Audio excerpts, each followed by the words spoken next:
On est avec Myriam Gilbert et Régis Guérin parce que c'est la deuxième entrevue dans laquelle on va parler du 48e congrès qui concerne les généalogies de la région.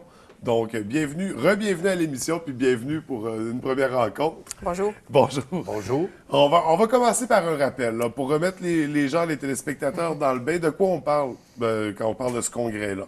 Donc, c'est le 48e congrès de la Fédération Histoire Québec qui regroupe toutes les sociétés d'histoire du Québec ainsi que des sociétés de généalogie. Et en même temps, c'était le 15e colloque de la Fédération des sociétés de généalogie du Québec. Donc, ça regroupe, c'est tout ensemble, donc conjoint avec, dans le fond, c'est la Société historique du Saguenay ici qui a pris ça en charge avec la Société de généalogie du Saguenay, en partenariat avec les fêtes du 175e. Ouais. Donc c'est ça. Gros. L'union des deux événements. Les deux fédérations, c'est ça. Et c'est quoi le but, les objectifs du congrès? À quoi il sert? Bien, c'est peut-être que Régis peut y aller. Oui. On espère faire réfléchir les gens sur l'importance de l'histoire et de la généalogie dans tous les secteurs d'activité. Le thème du congrès, d'ailleurs, porte plus sur la relève dans les sociétés du patrimoine. Les sociétés, présentement, sont dirigées par des gens plus d'âge mûr, mais on voudrait que des jeunes puissent s'impliquer davantage. Alors, le congrès va mettre l'emphase, justement, sur les capacités des jeunes à venir investir ces sociétés-là. OK. Ouais. Donc l'avenir de ces sociétés-là, parce que quand ces gens-là ne seront plus en mesure ou qu'ils ne seront plus là, il ne faut pas que ces sociétés-là d'histoire et de patrimoine en général, de généalogie tombent. Donc, c'est d'essayer... C'est ça. Tout à fait. Donc, c'est ça. C'est un des objectifs. Pour le congrès, c'est quand même sur une bonne période. Au niveau de la programmation, ça ressemble à quoi? Bien, ça commence le vendredi soir. Donc, on a une conférence d'ouverture de Mme Lise Gagné, qui est la présidente de la Commission scolaire des Rives du Saguenay, qui va venir justement nous entretenir de ça, de la relève, parce que c'est sûr que ça les préoccupe grandement. Ouais. Donc, ça pour le vendredi soir, ça se passe à la pulperie, avec une visite guidée pour les participants.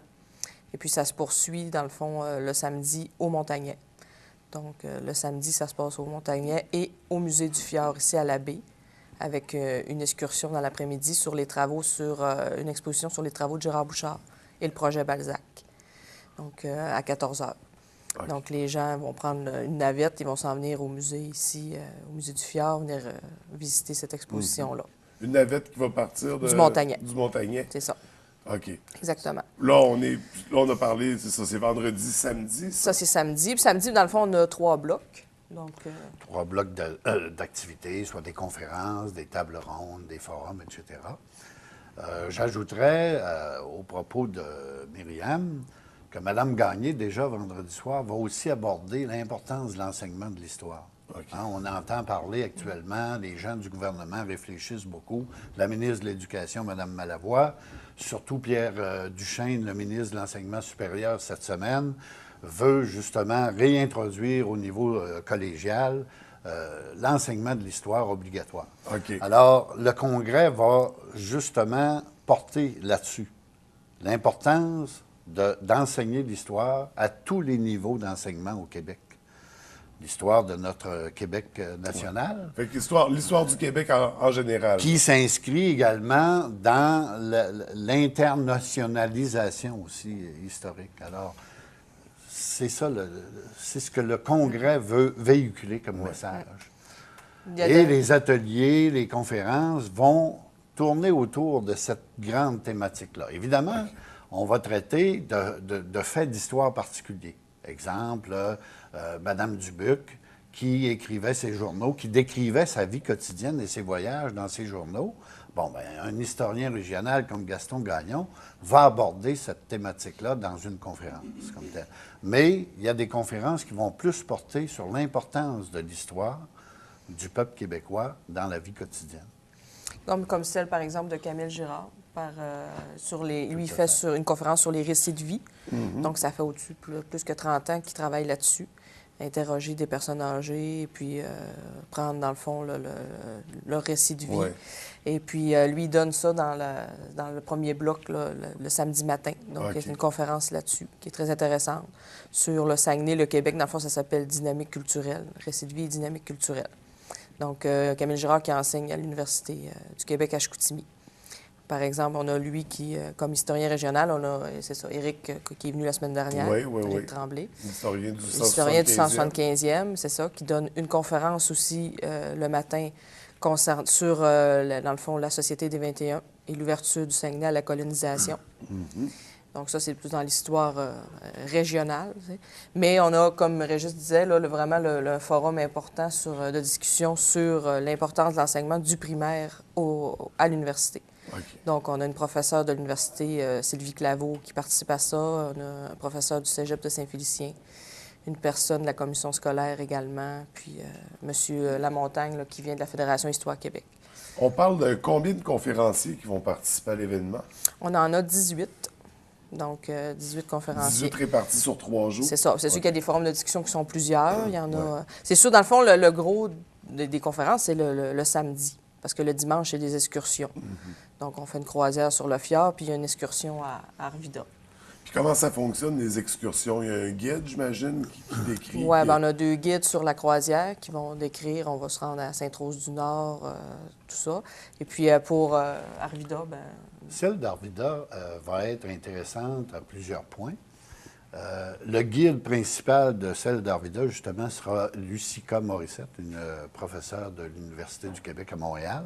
C'est la spécialiste québécoise d'Arvida. OK. Et c'est la personne également qui travaille dans le comité qui veut promouvoir l'accès d'Arvida au patrimoine mondial de l'UNESCO. Alors, c'est en train de se préparer tout ce grand dossier-là.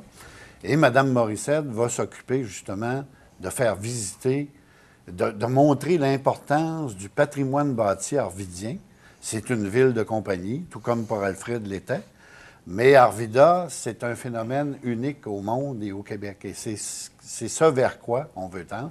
Alors, il y a une excursion spéciale dimanche matin qui va porter uniquement sur le phénomène Arvida. Sur cet aspect-là. Oui. Et qu'est-ce qui a rendu Arvida unique? Ça m'intrigue, là.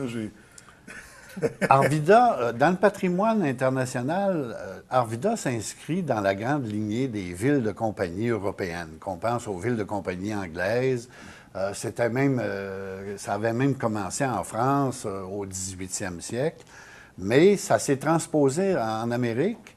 Et on est chanceux ici dans la région. On a plusieurs villes de compagnie, dont Arvida, qui trône sur un niveau supérieur, parce que c'est la ville unique qui a été construite par la compagnie qui s'installait même à Arvida. Alors, c'est un phénomène unique que les gens veulent voir transparaître mondialement. Et je pense qu'on se dirige vers ça actuellement. La sauvegarde du patrimoine, je veux dire, ça a été sauvegardé encore plus à Arvida. Ouais. Il y a eu d'autres villes de compagnie, comme par exemple Dolbeau, qui a été, dans le fond, qui s'est construit justement par une compagnie qui est venue s'installer. Ouais. Bon, Riverbend, à Alma, il y a des quartiers, mais Arvida, vraiment, a quelque chose d'unique. C'est démarqué de toutes les C'est démarqué, c'est ça. Contrairement à Port-Alfred. Bon, Port-Alfred, M. Dubuc de la Pulperie avait construit une ville de compagnie, mais les gens se sont construits au travers de la ville. Alors, à Arvida, c'est uniquement la compagnie Alcan, Alcoa à l'origine, qui a construit l'ensemble des premières maisons, des premiers quartiers, ceux qui tournent autour de l'église Sainte-Thérèse, du manoir du Saguenay, etc. Donc, c'est la zone qui risque fort d'être reconnue internationalement par l'UNESCO. Donc, ça risque d'être assez intéressant, l'excursion dans Arvida. Oui, tout à fait. La visite, c'est ça, avec la spécialiste québécoise pour nous en parler. Rien de moins. C'est quand même une bonne programmation que vous offrez. Il y a beaucoup de contenu très varié. C'est ouvert à toute la population, tous les aspects. C'est ça. Là, c'est sûr que pour le souper des grandes familles, le banquet du samedi soir, là, on ne peut plus parce qu'il fallait quand même donner le nombre. Ça, c'est déjà. Mais les gens, ils peuvent quand même venir s'inscrire à la carte aux conférences ou même prendre toute la journée. Donc, ils se présentent le matin à partir de 9 h à l'hôtel de Montagnet, même avant, s'ils veulent aller à celle de 9 h, parce que ça commence à 9 h notre On programmation. pourrait même être le vendredi. Oui, même le vendredi, venir s'inscrire auprès de la Fédération Histoire Québec qui va prendre leur inscription, qui peuvent se présenter. C'est environ 25 de la conférence. OK. Ça fait qu'il y a un tarif de conférence à la carte. C'est ça. Il y a un tarif journée aussi. pour la journée aussi. OK. Et pour le dimanche, les excursions, est-ce qu'il y a encore de la place? Non, pour ça, OK. c'est qu'à déjà... partir du souper, là, c'est déjà booké. Ouais. Les inscriptions sont complétées. Pour ceux et celles là, qui veulent plus de détails là, sur la programmation, en savoir plus, parce qu'on n'a pas le temps de faire le tour ce matin, est-ce qu'il y a un site Internet auquel on peut les référer? Oui, absolument. Via le site de la Société historique du Saguenay ou le site de la Société de généalogie du Saguenay. Donc, c'est possible d'accéder, même le site de la Fédération Histoire Québec. Donc, la programmation est disponible sur ces sites-là. Donc, ils pourront regarder là, quelles conférences qui les intéressent. Puis, Ouais. on va être bien heureux de les accueillir. Et qu'est-ce qui rend cet événement-là incontournable? Qu'est-ce qui fait en sorte là, qu'il faut au moins assister à une conférence pendant l'événement? Bien, c'est la première fois que ça se tient ici dans la région, donc un congrès conjoint de cette ampleur-là. Je pense qu'on est allé chercher quand même au niveau, même à l'extérieur de la région, des personnes de référence, telle Mme Morissette. Oui. Et puis, on a, comme le fichier Balzac, c'est quelque chose qui vient de la région. Donc ça, c'est la première conférence avec Hélène Vézina. On n'a pas parlé, mais c'est concernant justement les maladies héréditaires, tout ça. Okay. Fait que c'est des choses qui touchent beaucoup de gens, qui peuvent toucher les gens qui sont intéressés par la généalogie puis par l'histoire régionale. Et j'ajouterais, comme je l'ai dit tout à l'heure, le Congrès s'inscrit dans la grande réflexion de l'enseignement de l'histoire au Québec. Vraiment Il y a eu des lacunes depuis plusieurs années, mais là, on sent qu'il y a un mouvement là, qui s'installe. Ouais. Donc, on en parle encore cette semaine avec le ministre Duchesne. Donc, c'est quelque chose vraiment d'actualité. Donc, je crois que... Puis ça serait intégré éventuellement comme cours obligatoire dans les cégeps. C'est ça. Donc, puis même revoir la façon d'enseigner l'histoire au secondaire. On sait qu'avec les différentes réformes, là, bon, des fois, l'histoire a pris un peu le bord. C'est la thématique autour des jeunes aussi. On parlait des jeunes. La relève. La relève, donc ça tourne autour de ça. C'est qu'on a 3 jeunes, d'ailleurs, qui viennent parler de leurs expériences, de leur implication dans différentes sociétés d'histoire au Québec. OK. Donc, ça va être intéressant parce qu'on voit, il y en a quand même des jeunes, il n'y en a pas beaucoup, mais il y en a quand même. Puis les autres, ils travaillent fort pour essayer d'attirer d'autres jeunes à s'impliquer dans ce domaine-là. Donc, on va avoir des témoignages de jeunes qui s'impliquent. Donc, écoutez, c'est vraiment très intéressant. On invite la population. On n'a pas indiqué les dates. Hein. C'est 17 au 19. En fin de semaine. Vendredi, samedi et dimanche. C'est ça. Du 17 au 19 mai. Donc, en fin de semaine, 17, 18, 19. Donc, on fait vite. On peut se présenter sur place pour les conférences à la carte. Oui. Ou pour la journée. Ou pour acheter, on peut venir le vendredi pour acheter des billets pour le samedi. C'est ça. Donc, merci beaucoup. On invite les gens à participer, à s'impliquer. Oui. Les jeunes aussi, à aller voir. C'est très intéressant. Puis je vous remercie d'avoir pris le temps de venir nous en parler à l'émission. Ça fait plaisir, merci. Ça fut un plaisir. Bonne journée.